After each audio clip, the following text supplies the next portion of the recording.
प्रातः ज्योतिर समस्त भाई भणी मानू मोर शुभेच्छा एवं नमस्कार जनाए।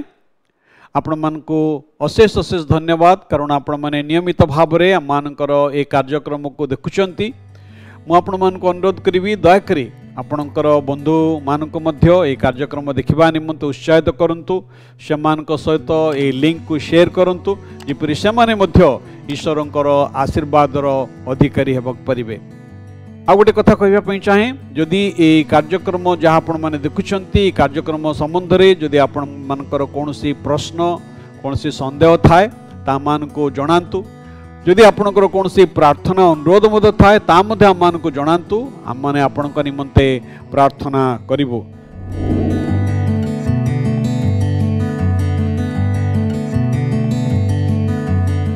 तेबे आसंतु माने आजर आलोचना को आरंभ करिबा। एवं आजर आलोचनार प्रसंग होउची जे परिवार मध्यरे वाद विवाद को किपरि आमने समाधान करिबा, how to handle family conflict. आमानकर परिवार मध्यरे अनेक समय जो विवाद उठे ताकू आमने किपरि समाधान करिबा परिबा ना। आमानकर ओडिया रे गोटे कथा अछि, संसार भितरे घर करिथिले पत्थर पड़िले सई।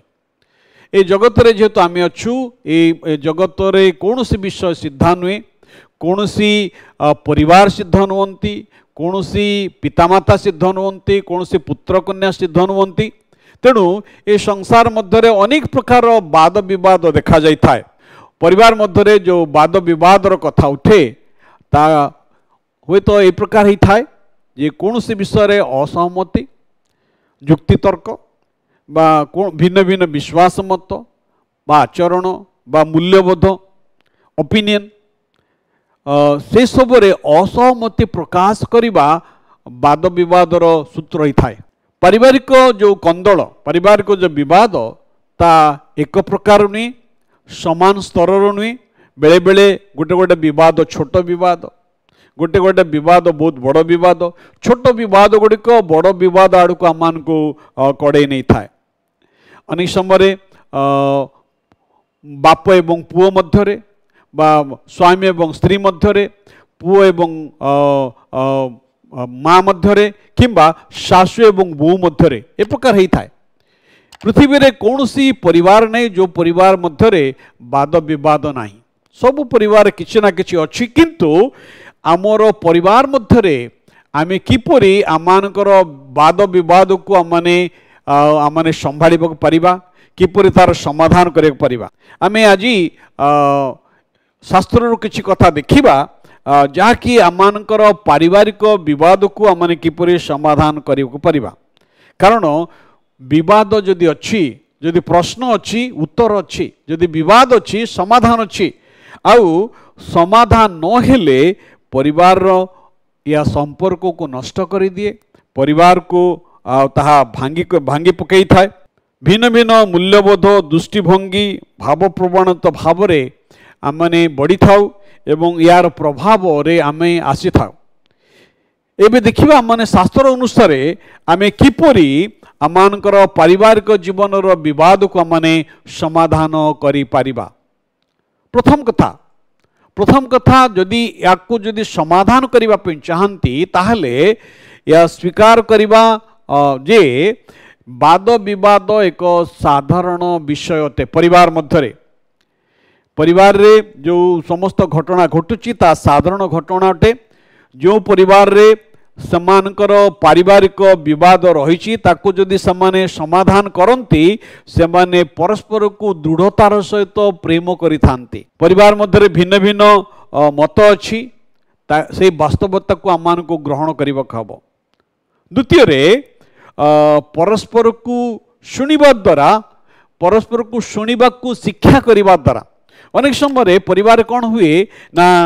आमे निज कथा कहिबा पई बहुत आग्रह प्रकाश करता। अन्यर मत को अन्यर कथा शुणिबा पई आमान को धैर्य न थाए। तेणु अन्यर मत को स्वीकार आमने करि न थाउ। जदि आमे ताहा करिबाने ताहले विवाद आउ थरे बढ़ी थाए आउ आमाने धैर्य हरा हेई थाउ। तृतीय रे जदि पारिवारिक समस्या पारिवारिक जो विवाद को आम समाधान करने चाहूँ ताहले क्षमा देवा को आम शिक्षा करने पड़ो आमको आम जदि क्षमाशील हेबा नहीं क्षमा देवा नहीं कारण पारिवारिक विवादर समाधान निमंते सबुठारु बड़ विषय है परस्पर को क्षमा देवा परस्पर को ग्रहण करवा जदि आम परस्पर को क्षमा देवा एवं परस्पर को ग्रहण करवा तले सबु समस्यार समाधान हो प्रभु जीशु तांकर शिष्य मान को प्रार्थना रे कथा शिखेले आ कहले आमे माने जेपरी आपणा आपणा अपराधी मान को क्षमा करियछु सेहीपरि आम्भ मानकर अपराध सबु क्षमा कर भाई भणी माने जदि आम परस्पर को क्षमा देवा तेबे आम माने क्षमा पाइबा आ गोटे बड़ विषय आमानकर पारिवारिक विवाद को समाधान करने को हेले आमानकु नीरव रहिबा बा शांत रहिबा को शिक्षा करने आवश्यक जितेबले विवाद आसी थाए कौन से विषय विवाद उपजी थाए आउ से समय आम उत्क्षिप्त हो पड़ी था से समय आम क्रोधान्ध होई था से समय आम रागी जाइथाउ किंतु आम जदि ए वाद विवादर समाधान चाहूँ ताहले आमानकु नीरव रहिबा को शिक्षा करने पड़ो शांत रहिबा को शिक्षा करने पड़ो कारण ईश्वर का वाक्य आमानकु शांत रहिबा पई शिक्षा दिए जेतेबेले आमाने कौन सी विषय क्रोधान्वित होता हो विचलित होता हो से समय कौन सी सिद्धांत न नहीं शांत रहू आम आत्मसंयमता रक्षा करूँ एवं पंचम आम जहाँ कहूँ से आम नियंत्रण रखू जाग्रत रू कारण आमानकर वाक्य क्या कौन आघात दौची ता जानिबा आवश्यक आमने आमर वाक्य पर नियंत्रण रखिबा कारण मुखरू जो वाक्य बाहरी जाई थाए ता आउ फेरी आसे नहीं सेतिपई कौन सी कथा माने एपरि कहिबा नहीं जाकि आमानकर लोक मान को आघात दब एवं आमने ईश्वर प्रेम रे परस्पर को प्रेम करिबा परिवार को ईश्वर निकट रे प्रार्थना रे समर्पण करिबा इंग्राजी गोटे कथा अच्छी the family that praise together stage together से जो परिवार एकत्र प्रार्थना करते एवं परस्पर को माने सम्मान दो ईश्वर वाक्य रे कथा लिखा अच्छी समादर रे परस्पर को श्रेष्ठ ज्ञान कर आम परिवार मध्य समस्त को सम्मान देवा परस्पर को श्रेष्ठ ज्ञान करवा जदि एतद् व्यतीत जदि कौन सी परामर्श आवश्यक पड़े तेबे ईश्वर परायण व्यक्ति मानकर परामर्श को आम माने ग्रहण करवा भाई भणी माने आज आपण परिवार जदि कौन सी वाद विवाद अच्छी ताले ईश्वर वाक्य अनुजाई से वाद विवादर समाधान करंतु प्रभु आम प्रत्येक को आशीर्वाद करंतु आसंतु प्रार्थना करवा प्रभु तुमर धन्यवाद दूचु तुमर पवित्र वाक्य जे आमाने आमानकर पारिवारिक जीवन निमंते आलोचना करिछु जदि आम परिवार रे कौन सी समस्या अच्छी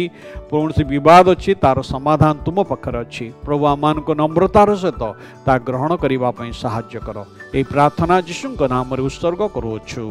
आमेन एतडे पिता परमेश्वरंकर असीम प्रेम प्रभु ख्रीष्टंकर अनुग्रह पवित्र धर्मात्मा परमेश्वरंकर चिरंदन शांति शक्ति एवं सुमधुर सहभागिता और चेतना आम मानकर सहित ख्रीष्ट प्रत्येक विश्वासी भाई भूण मान सहित यही समय ठूँ प्रभु ख्रीष्टंकर द्वितीय आगमन पर्यंत सदाकाल संगे संगे रही मंगल एवं उपकार करंतु आमेन ईश्वर आपण मान आशीर्वाद करंतु धन्यवाद।